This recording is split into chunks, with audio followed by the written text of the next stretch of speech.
வணக்கம் மக்களே, welcome to நிலாசோரி YouTube channel.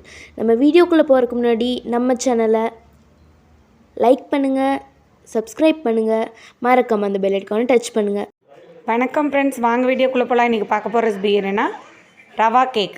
அனைவருக்கும் கிறிஸ்மஸ் நல்வாழ்த்துக்கள். ரவா கேக் செய்கிறதுக்காக 200 கிராம் ரவை எடுத்து வச்சுருக்கேன்.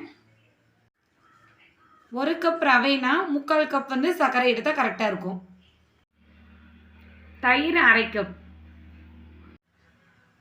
ஏலக்காய், baking powder 3/4 spoon, baking soda 1/2 spoon. 1 cup ரவைக்கு 1 கப் பால் எடுத்து வச்சுருக்கேன். ஒரு 70 ml ஆயில் எடுத்து வச்சுருக்கேன். நீங்கள் நெய் கூட சேர்த்திக்கலாம். நான் ஆயில் எடுத்து வச்சுருக்கேன். நம்ம இப்போ சர்க்கரை பொடி பண்ணிடலாம்.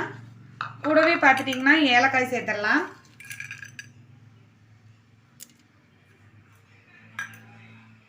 அடுத்தது நம்ம ரவையை ரொம்ப அரைச்சிட வேண்டாம், ஒரே ஒரு சுத்து மட்டும் விட்டு எடுத்துடலாம்.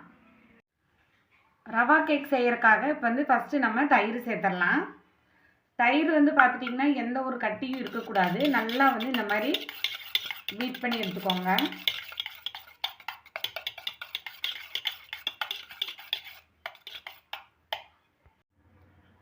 அடுத்தது நம்ம சுகர் பவுடர் சேர்த்துடலாம். தயிர் சேர்த்து நம்ம இந்த மாதிரி நல்லா கலந்துக்கலாம். நம்ம அவசரப்பட வேண்டாம், பொறுமையாக கலக்குங்க.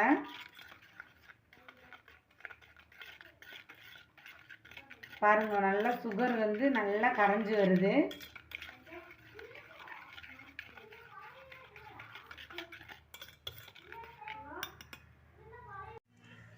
அடுத்தது நம்ம பால் சேர்த்துடலாம்.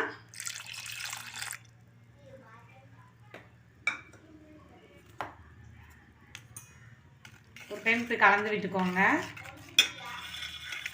கலந்துட்டு நம்ம ரவை சேர்த்துடலாம்.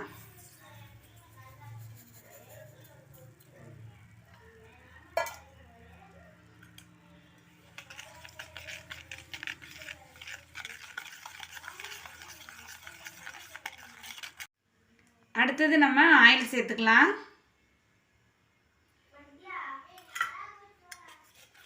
நல்லா கலந்து விட்டுக்கோங்க.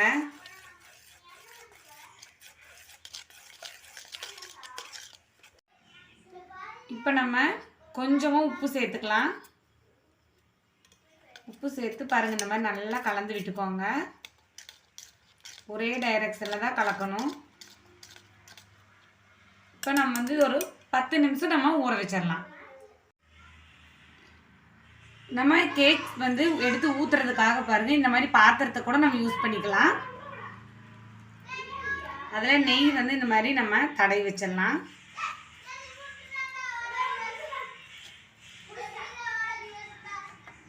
பாருங்கள், சைடில் எல்லாமே நம்ம நெய் நல்லா அப்ளை பண்ணிக்கோங்க. ஆயில் கூட நம்ம அப்ளை பண்ணிக்கலாம். இப்போ நம்ம நெய் அப்ளை பண்ணியாச்சு. அடுத்து பார்த்திங்கன்னா நான் எந்த பேப்பரும் யூஸ் பண்ணல. அதனால் பாருங்கள், அந்த மாதிரி மைதா மாவு லேசாக நம்ம தூவி விட்டுறலாம்.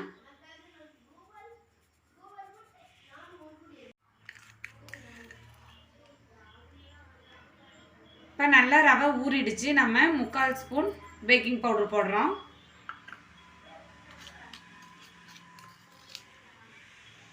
அரை ஸ்பூன் பேக்கிங் சோடா,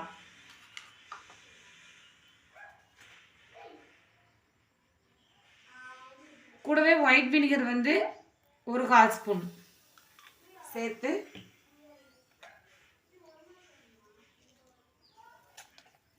நல்லா இந்த மாதிரி கலந்து விட்டுக்கலாம். ஃபஸ்ட்டே இந்த பேக்கிங் சோடா இதெல்லாம் ஃபஸ்ட்டே போடக்கூடாது. இந்த டைமில் போட்டால் தான் நம்மளுடைய கேக் நல்லா ஸ்பாஞ்ச் மாதிரி வரும்.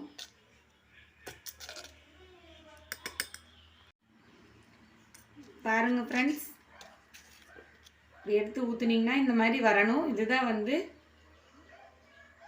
கரெக்டான அளவு.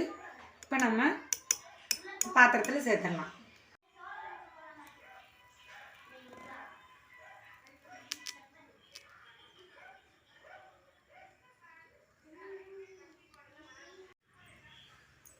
இப்போ நம்ம சேர்த்தாச்சு. இந்த மாதிரி பவுலை வந்து இந்த மாதிரி ஒரு தட்டு தட்டிக்கோங்க. அப்போ வந்து கரெக்டான அளவு நல்லா சமமாக இருக்கும். அதுக்காகத்தான்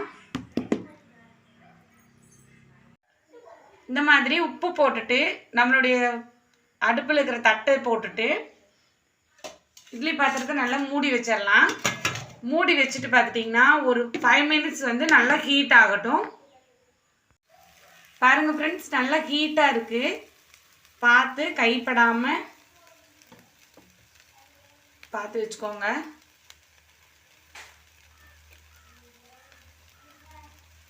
இட்லி பாத்திரத்தை மூடி வச்சு ஒரு 30 நிமிஷம் விட்டுறலாம். அதுக்கு முன்னாடி ஓப்பன் பண்ண வேண்டியது இருக்காது. 30 நிமிஷம் கழித்து நம்ம ஓப்பன் பண்ணி பார்க்கலாம். இப்போ கேக் வந்து நல்லா வெந்துடுச்சுன்னு பார்க்கலாம். வாவ், நல்லா வெந்துடுச்சு. எதுவும் ஒட்டலை. நம்ம வந்து அதை எடுத்து ஒரு 10 மினிட்ஸ் வந்து நம்ம ஆற வச்சிடலாம். பாருங்கள் ஃப்ரெண்ட்ஸ், பாருங்கள், நம்ம ஒரு கத்தி எடுத்து இந்த மாதிரி இப்படி ரவுண்ட் பண்ணி விட்டுறலாம்.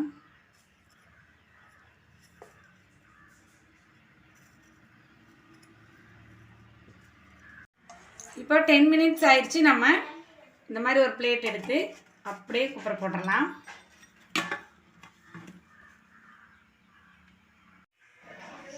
இப்போ நமக்கு கேக் ரெடி ஆகிடுச்சு. பாருங்கள் ஃப்ரெண்ட்ஸ், அதை அப்படியே திருப்பி போட்டுட்டு நம்மளுக்கு தேவையான நட்ஸ் எல்லாம் சேர்த்துடலாம். கிறிஸ்மஸ்னாலே நம்ம போய் கேக் வந்து கடையில் வாங்கணுங்கிற அவசியமே இல்லை, நம்மளே செஞ்சிடலாம். பாருங்கள் ஃப்ரெண்ட்ஸ், இந்த மாதிரி நம்மளுக்கு எவ்வளோ தேவையோ அந்த மாதிரி நம்ம கட் பண்ணி பீஸாக போட்டுக்கலாம். நம்ம சேனலை லைக் பண்ணுங்கள், ஷேர் பண்ணுங்கள், கமெண்ட் பண்ணுங்கள், சப்ஸ்கிரைப் பண்ணுங்கள் ஃப்ரெண்ட்ஸ்.